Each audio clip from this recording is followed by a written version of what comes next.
चुनाव की मतगणना को चंद घंटे ही शेष है और इंदौर लोकसभा क्षेत्र की मतगणना नेहरू स्टेडियम में की जाएगी, जिसकी तैयारी प्रशासन द्वारा कर दी गई है। इंदौर शहर में 169 टेबलों पर 146 राउंड काउंटिंग की जाएगी। बता दें, इंदौर के सभी 8 विधानसभा और धार लोकसभा क्षेत्र की महू विधानसभा की गिनती भी इंदौर के नेहरू स्टेडियम में की जाएगी। आज इंदौर कलेक्टर आशीष सिंह ने भी मतगणना स्थल पहुंचकर व्यवस्थाओं का जायजा लिया। उन्होंने बताया कि गर्मी को देखते हुए प्रशासन ने मतगणना करने वालों के लिए कूलर के इंतजाम, केरी का पना व अन्य व्यवस्थाएं भी की। वहीं पूरा परिसर सीसीटीवी कैमरे से लैस कर दिया गया है और डाक मतपत्र के रूम को प्रत्याशियों के सामने सील भी किया गया। इस बारे में जानकारी देते हुए कलेक्टर आशीष सिंह ने बताया कि मतगणना की सारी तैयारियां पूरी हो चुकी है और अलग अलग राउंड में गिनती की जाएगी। जहां विधानसभा 5 और राउंड में सबसे ज्यादा समय लगेगा, लेकिन उम्मीद है कि दोपहर 4 बजे तक गिनती पूरी हो जाएगी। उन्होंने नोटा से तुलना किए जाने को लेकर कहा कि प्रत्याशियों के मतों की गिनती निकटतम प्रत्याशी से की जाएगी, जिसके बाद नोटा के मतों की गिनती होगी। कलेक्टर आशीष सिंह के मुताबिक सभी अधिकारियों और कर्मचारियों के लिए एक अस्थायी अस्पताल की व्यवस्था भी की है, जो आपात स्थिति में काम आएगी। देखिए, कल की मतगणना के लिए हमारी टीम पूरी तरीके से तैयार है और सारी तैयारियां पूर्ण कर ली गई हैं। जो जितनी विधानसभाएं हैं 9 और उसके अलावा पोस्टल बैलेट कुल मिलाकर 10 हॉल्स में मतगणना का कार्य किया जाएगा। सभी के लिए सेपरेट व्यवस्था है और सभी जगहों पर 8 बजे मतगणना प्रारंभ होगी, चाहे वो पोस्टल बैलेट की हो या फिर ईवीएम की हो। उससे पहले 6 बजे स्ट्रांग रूम को खोला जाएगा और स्ट्रांग रूम, जैसा कि इलेक्शन कमीशन के नियम है, 3 प्रेक्षक लगाए गए हैं काउंटिंग के लिए, उनकी उपस्थिति में खोला जाएगा। और इसके अलावा सभी कैंडिडेट्स को भी हमारी तरफ से सूचना प्रदान करी गई है, उनकी उपस्थिति में स्ट्रांग रूम खोले जाने का प्रावधान है।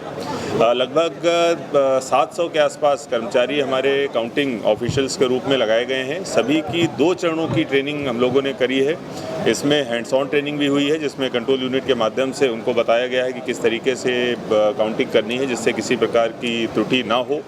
आज शाम को 5 बजे उन सभी को आईडी कार्ड्स का वितरण भी किया जाएगा। हालांकि उनको कौन सी टेबल पे जाना है, ये रैंडमाइजेशन कल सुबह 5 बजे किया जाएगा। सभी, अगर हम लोग विधानसभा वार कक्षों की बात करें तो जो हमारी टेबल्स हैं उनकी संख्या 14 से लेकर 21 के बीच में है। बड़ी विधानसभाएं जो हैं उनमें ज़्यादा टेबल्स की संख्या है। जो कुछ छोटी विधानसभाएं हैं उनमें 14 राउंड में ही काउंटिंग हमारी समाप्त हो जाएगी। बड़ी विधानसभाएं जैसे इंदौर 5 है, उनमें 19 राउंड तक हमारी काउंटिंग चलेगी। जैसा देखा जा रहा है, मौसम की वजह से गर्मी को दृष्टिगत रखते हुए भी हमने विशेष इंतज़ाम किए हैं। लगभग सभी जगहों पर, सभी हॉल्स में हम लोगों ने टावर एसी की व्यवस्था भी करी है, जिससे कि जो एजेंट्स हैं कैंडिडेट्स के, उनको और हमारे जो काउंटिंग ऑफिशियल्स हैं उनको किसी तरीके की समस्या का सामना ना करना पड़े। इसके अलावा गर्मी के लिए जो आवश्यक पेय पदार्थ हैं, आम का पना और ORS टाइप की जो चीज़ें हैं, उनको भी सभी हमारे जो काउंटिंग ऑफिशियल्स हैं, प्लस इसके अलावा जो पुलिस के कर्मचारी लगे हैं, उनको भी उपलब्ध कराया गया है। कोई इस तरीके की अगर घटना होती है तो उसको दृष्टिगत रखते हुए डॉक्टर्स की एक पूरी टीम और एक हॉस्पिटल टाइप की व्यवस्था भी हम लोग यहाँ पर मौके पर कर रहे हैं। कुल मिला के हमारी टीम, चाहे ट्रेनिंग के मामले में हो, चाहे ड्यूटी के मामले में हो या फिर रिसोर्सेज के मामले में हो, पूरी तरीके से तैयार है। बहुत ही शांतिपूर्वक, निष्पक्ष ढंग से मतगणना का कार्य संपादित कराया जाए। सर, कितने बजे तक मतगणना संपन्न होने की एक टेंटेटिवली टाइम? देखिए, ये कहना तो मुश्किल है, लेकिन फिर भी अगर हम लोग देखें कि मैक्सिमम जो हमारे 19 राउंड हैं जो विधानसभा 5 में हैं, और अगर हमें लगता है कि लगभग आधे घंटे का अगर समय ऑन एन एवरेज देखें प्रत्येक राउंड में लगता है, तो मुझे उम्मीद है कि शाम के 4 बजे तक हम लोग वीवीपैट की गिनती को छोड़कर बाकी सारी मतगणना संपन्न कराने में सक्षम होंगे। ये राउंड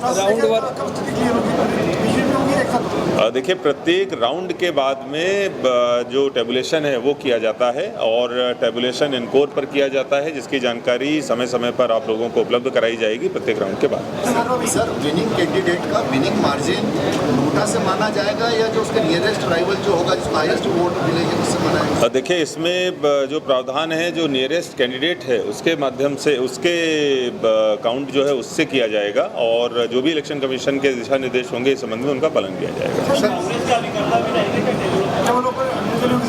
देखिए, जो पार्टीज़ और जो कैंडिडेट्स चुनाव लड़े थे, केवल उनके जो इलेक्शन एजेंट्स हैं और उनके जो काउंटिंग एजेंट्स हैं, उन्हीं को यहाँ पर अलाउड होगा। केवल उन्हीं के द्वारा यहाँ पर चुनावी जो मतगणना की प्रक्रिया है उसमें भाग लिया जाएगा। सर, पब्लिक इसके परिणाम देख सके, इसके लिए एक्सेस के कौन से पॉइंट होंगे? देखिए, हमने जो उसके ब्रॉडकास्ट है उसकी व्यवस्था यहाँ पर भी करी है, और इसके अलावा शहर में अन्य जो 2-3 प्रमुख स्थल हैं वहाँ पर हम लोग इसकी ब्रॉडकास्टिंग की व्यवस्था करेंगे, जिससे कि जो लोग देखना चाहते हैं, जो लोग इंटरेस्टेड हैं, उनको चुनाव परिणाम लगातार दिखाए जा सके। इसके अलावा मीडिया के माध्यम से भी लगातार हम लोग इसको ब्रॉडकास्ट करते रहेंगे। सर, कल ड्राई डे भी घोषित किया? जी हाँ, जो इलेक्शन कमीशन के गाइडलाइंस हैं उसकी के अनुरूप कल ड्राई डे घोषित किया गया है, जिसका सख्ती से पालन कराया जाएगा।